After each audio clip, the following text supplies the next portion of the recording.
እንደዚህ ባዶነት ተሰምቶኝ ያውቃል። ታሪኬን እወጣለሁ ብዬ አምናለሁ። በሰዎች እናገራለሁ ማለት አልቻልኩም። መቀመጥ አቃተኝ። አላውቅም ምን ማድረግ እንዳለብኝ እንዳልክ።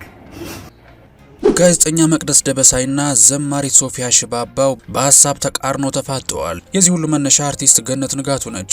ገነት ንጋቱ ከደቂቃዎች በፊት በእንባና በከፍተኛ ስሜታዊነት ታጅባ ባካችሁ ይቅርታዬን ተቀበሉ ስትል በአስደንጋጭ ቪዲዮ ተከስታለች። አርቲስቷ በቪዲዮ ምን አይነት መልእክት አስተላለፈች? የህዝቡስ ምላሽ ምን ይመስል ነበር? ጋዜጠኛዋና ዘማሪዋን ያቃረናቸው ሀሳብስ ከወዴት ነው ብለን ጉዳዩን ሰፋ አድርገን እንመለከተዋለን። እንዲሁም አንድ የሚዲያ ሰው እንዳልካቸው ዘነበ ነጻነት ወርቅነህ ላይ ቂም ይዞበታል ያስባለውን ጉዳይ ዘርዘር አድርገን እናስደምጣችሁ ነው። ገነት ንጋቱ ሊያሰናብቱኝ ይችላል ማለቷ ከምን የመነጨ ነው? እንደዚህ ባዶነት ተሰምቶኝ አያውቅም፣ በጣም ይጨንቃል ያለችበትንና ለሁለተኛ ጊዜ ይቅርታ የሰራችበትን ቪዲዮ ያስደምጥናችሁ።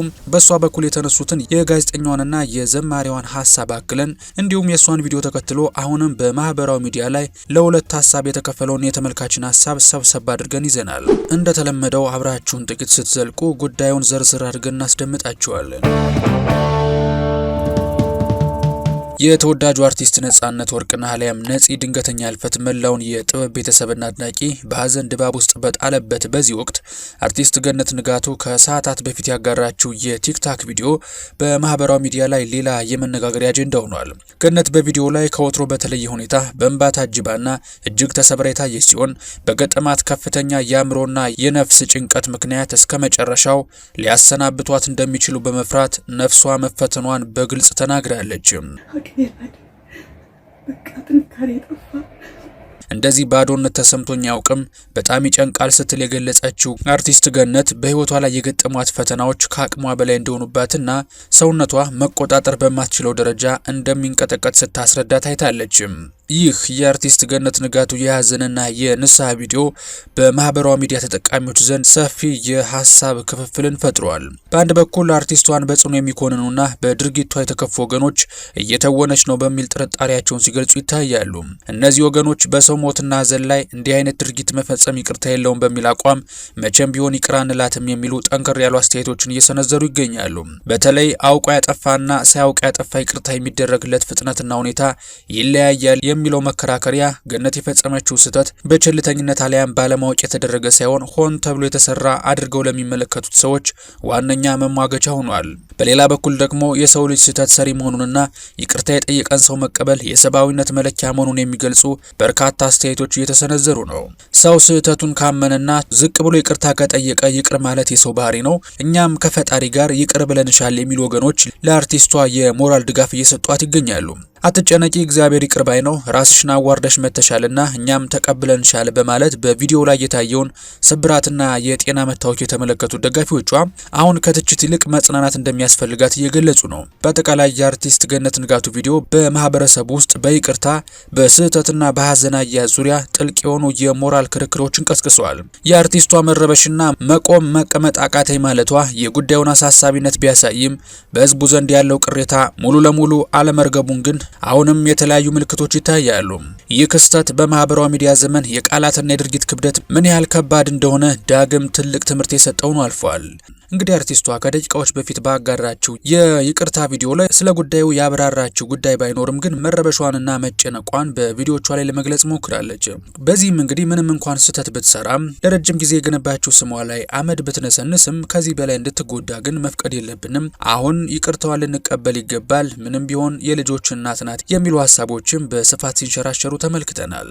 አርቲስቷን እዚህ ሁሉ ጭንቅና ፈተና ውስጥ የከተታት ቪዲዮ እንግዲህ የአርቲስት ነጻነት ወርቅነህ ህልፈት በተሰማ በሰዓታት ውስጥ ዩቲዩብ ላይ ጭና ባጋራችው ቪዲዮ ለኮሜዲያን ደረጀ በቀጥታ በመደወል ስለ ነጻነት አሟሟት ያልተገቡ ጥያቄዎችን በመጠየቅና ያለ ኮሜዲያን ደረጀ እውቅና በደቂቃዎች ውስጥ የስልክ ንግግራቸውን ቀርታ ዩቲዩብ ላይ በመጫኗ ነው። ነገር ግን አሁን ላይ ያን ቪዲዮ ከዩቲዩብ ገጿ ሰረዛለች። በትላንትናው ዕለት የይቅርታ ይዘት ያለው ደብዳቤም አጋርታለች። ዛሬ ደግሞ በእንደዚህ አይነት ስሜት በሚረብሽና ሊያሰናብቱኝ ይችላሉ፣ እንደዚህ አይነት ባዶነት ተሰምቶኝ አያውቅም፣ በጣም ይጨንቃል እያለች ከእንቧ ጋር እየታገለች አርቲስቷ ለአርቲስቷ ቪዲዮ አጋርታለች። የምንወዳችሁ የቻናላችን ቤተሰቦች እናንተስ የአርቲስቷን ሁለተኛ ይቅርታ እንዴት ተመለከታችሁት? የእንዳልካቸው ዘነበን የሰሞኑን አነጋጋሪ የፌስቡክ ፖስቶቹን በተመለከተ በአርቲስት ገነት ንጋቱ ዙሪያ የተፈጠረው ውዝግብ ሳይቋጭ የዘማሪት ሶፊያ ሽባባው ፖስት መነጋገሪያ ሆኗል። ሶፊያ በደቡብ አፍሪካ ያየችውን የይቅርታ ባህል በማንሳት ኢትዮጵያውያን ይቅርታን የመቀበል ልምድ ዝቅተኛ እንደሆነ ገልጻለች። ሶፊያ በሀገራችን የይቅርታን ታላቅነት ገና ስላልተገነዘብን ሰዎች ይቅርታ ከጠየቁም በኋላ መልሰን መላልሰን እንወቅሳለን ስትል ገነት ንጋቱን ጠንካራ የልጆች እናት፣ ቀና አመለካከት ያላትና ታታሪ ሴት በማለት ስለ ጥንካሬዋና ስለ ስብዕናዋ ምስክርነት ሰጥታለች። ይሁን እንጂ ይህ የሶፊያ ንግግር በማህበራዊ ሚዲያ ተጠቃሚዎች ዘንድ ይበል ብለው ሀሳቧን የደገፏት እንዳሉ ሁሉም ከፍተኛ ተቃውሞና ወቀሳንም አስከትሎባታል። አንዳንድ አስተያየት ሰጪዎች ሶፊያ የኢትዮጵያን ባህል ከደቡብ አፍሪካ ጋር ማነጻጸሯን በመቃወም የኢትዮጵያ ባህል እጅግ ይቅርታ ጠያቂና ታራቂ ነው፣ እኛ የምናውቀው ባህላችን ሽማግሌ ተልኮ ጉልበት ተስሞና ደም ፈሶ የሚታረቅበትን እሴት ነው በማለት ዝም ብለሽ በድፍረት ስህተት አትናገሪ፣ የኢትዮጵያ ሕዝብ ይቅር ባይ እንጂ ቂመኛ አይደለም ሲሉ አክለዋል። በሌላ በኩል ደግሞ ይበልጥ ጠንከር ያሉ ተቃውሞዎች ከሶፊያ ስብዕና ጋር ተያይዘው ቀርበዋል። ሶፊያ አስመሳይ ነሽ፣ አዛኝ፣ ቂም አንጓች በማለት የገለጿት አስተያየት ሰጪዎች በሰው ሞት እንጀራ ለመጋገር ለሞከረና ካሜራ ደቅኖ አጸያፊ ተግባር ለፈጸመ ሰው ይቅርታ የማድረግ ግዴታ የለብንም በማለት በጽኑ ተከራክረዋል። አንድ የስራ ባልደረባዋ ሞቶ እንዲህ አይነት ተግባር ለመፈጸም አእምሮ አልደረሰም ወይ የሚለው ጥያቄ የብዙዎች ቅሬታ መነሻ ሆኗል። የሶፊያ ንግግር ለገነት ንጋቱ ጥብቅና ለመቆም የተሞከረ እንጂ የሁኔታውን ክብደት ያገናዘበ አይደለም በሚል ብዙዎችን አስቆጥቷል። በተለይ ደግሞ ይህ ሀገሩም ኢትዮጵያ ይባል እንጂ ደቡብ አፍሪካ አይደለም፣ የራሳችን ወግና ሴት ስላለን የነሱን ባህል በእኛ ላይ ባትከልሽብን ይሻላል የሚሉ ወቀሳዎች በስፋት እየተሰነዘሩባት ይገኛሉ። በአጠቃላይ የሶፊያ ሽባባው አስተያየት የገነትን ጉዳይ ከማርገብ ይልቅ በይቅርታ ትርጉምና በሀገራዊ ሴቶች ዙሪያ ሰፊ ክርክር እንዲቀሰቀስ ምክንያት ሆኗል። ስህተትን አምኖ ይቅርታ መጠየቅ ያስከብራል የሚለው የሶፊያ ሀሳብ ቢደገፍም የኢትዮጵያን ሕዝብ ይቅርታን ያውቅም ብላ መፈረጇ ግን ለከፍተኛ ተቃውሞ ዳርጓታል። በተወዳጁ አርቲስት ነጻነት ወርቅነህ ሕልፈት ማግስት ሰው ሲሞት በኢየሱስ አምኖ ነበር በየመጠየቅ ጀምር ያለው በሚል ባሰፈረው መልእክት ከፍተኛ የማህበራዊ ሚዲያ ቁጣን ሲያስተናግድ የሰነበተው እንዳልካቸው ዘነበ ዛሬ ደግሞ በሌላ አነጋጋሪ ፖስት ብቅ ብሏል። እንዳልካቸው በፌስቡክ ገጹ ላይ መጀመሪያ ሲጀምር ይህን ቦታ እስከ መጨረሻው ለቅቄ ለመሄድ መወሰኔን ስነግራችሁ እያዘንኩ ነው፣ ለመልቀቅ ስወስን ማንንም ተቀይሜ አይደለም የሚል እጅግ ስሜታዊና በማህበራዊ ሚዲያ ተጠቃሚዎች ዘንድ ሰላምታዬን አቅርቤ ልሰናበት ነው የሚል አሳሳች መግቢያ ጽፎ ነበር። ይህ መግቢያ በወቅቱ በሱ ላይ የደረሰ ካለው ከፍተኛ ትችት አንጻር ብዙዎች በቃ ትችቱን መቋቋም አቅቶት ፌስቡክን ሊለቅ ነው የሚል ግምት እንዲወስዱ አድርጓል።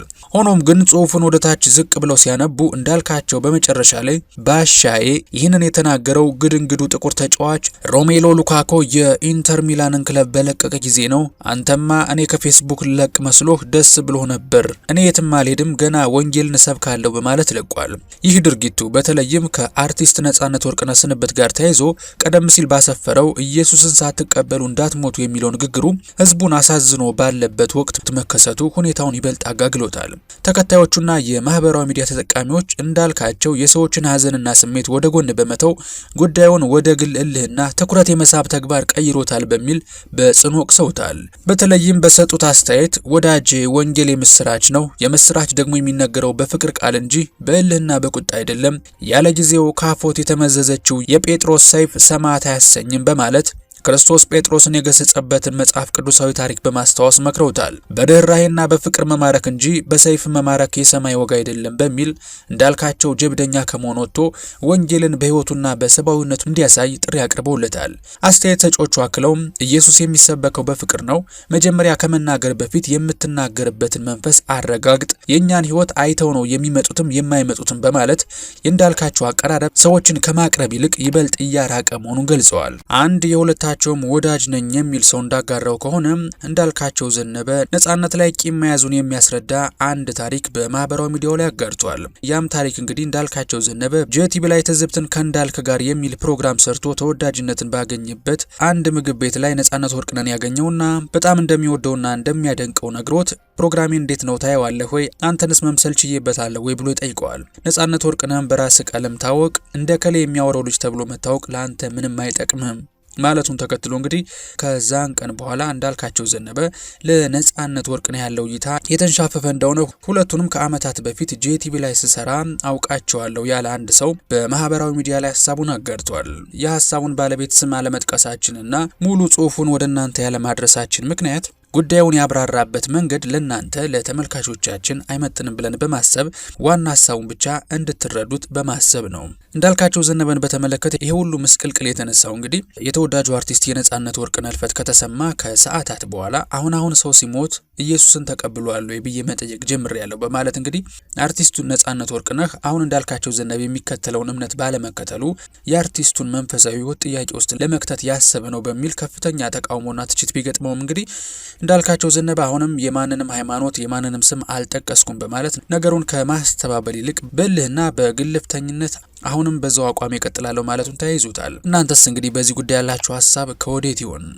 ታዲያ በዚህ ሁሉ ዝግብ መሃል ጋዜጠኛ መቅደስ ደበሳ ያጋራችው በጎ ዜና የብዙዎችን ልብ አርሷል። መቅደስ የአባይ ቴሌቪዥን ማኔጅመንት በአርቲስት ነጻነት ወርቅነህ ህልፈት ምክንያት እሁድ ዕለት ምንም አይነት የደስታ ፕሮግራም ላለማስተላለፍ የወሰነውን ውሳኔ አድንቃለች። ሞት እንደ ገቢ በሚታሰብበት አሳዛኝ ጊዜ እንዲህ አይነት ሰው አክባሪ ጣቢያ መኖሩ ልብ ያደርሳል ስትል አባይ ቴሌቪዥን ለነጻነት ክብር ሲል የገንዘብ ኪሳራን ተቀብሎ ላሳየው ሰብአዊነት ምስጋናዋን አቅርባለች። መቅደስ አክላም ለነጻነት ወርቅነህ ሰሪ ቸሩ አምላክ ፈገግ ብሎ ይቀበል ስትል የመጨረሻ ስንብቷን ለወዳጁ አድርጋለች። ታዲያ ጋዜጠኛ መቅደስ ደበሳይ በዚህ ጊዜ ሞት እንደ ገቢ በሚታሰብበት አሳዛኝ ጊዜ ስትል የጠቆመችው የአርቲስት ገነት ንጋቱን ተግባር ነው በማለት ጉዳዩን ማያያዝ ሞክረው ነበር። ታዲያ ከዝነኛ ሰዎች መካከል የገነት ንጋቱን ቪዲዮ በመቃወም መቅደስ ደበሳይ ቀዳሚዋ ዝነኛ አይደለችም። በወንዶች ጉዳይ ፊልም ላይ በይበልጥ የምናውቀው ቴዎድሮስ ስዩም የአርቲስቷን ተግባር በጽኑና ከበድ ባሉ ቃላት እንደተቃወመ በትላንትናው ቪዲዮ መዘገባችን ይታወሳል። የምንወዳችሁ የቻናላችን ቤተሰቦች ለዛሬ ይዘንላችሁ የቀረብነው መረጃ ይህን ይመስል ነበረ። በዛሬው መሰናዷችን የአርቲስት ገነት ንጋቱን በእንባ የታጀበ ንስሐና በዙሪያው ባሉ መላምቶች በዘማሪት ሶፊያ ሽባባው የይቅርታ ጥሪና በኢትዮጵያ ይቅርታ ሴቶች እንዲሁም በእንዳልካቸው ዘነበ አነጋጋሪ ፖስት ላይ ያሉትን የተለያዩ አመለካከቶች በዝርዝር ለመዳሰስ ሞክረናል። እናንተስ በእነዚህ አበይት ጉዳዮች ላይ ያላችሁ አመለካከት ከወዴት ነው? የአርቲስት ገነት ንጋቱን መረበሽና የይቅርታ ቪዲዮ እንዴት ተመለከታችሁት? ሰው ስህተቱን ካመነ ይቅርታ ሊደረግለት ይገባል የሚለው የሶፊያ ሽባባው ጥሪስ ከሀገራችን የይቅርታ ባህል አንጻር እንዴት ይቃኛል? የእናንተንም ሀሳብ አስተያየት መስጫው ላይ አስቀምጡልን እያልን በቀጣይ በተሻለ ቪዲዮ እስከምንገናኝ ሰላማችሁ ብዝት ይበልልኝ። ቸር ቆዩልኝ።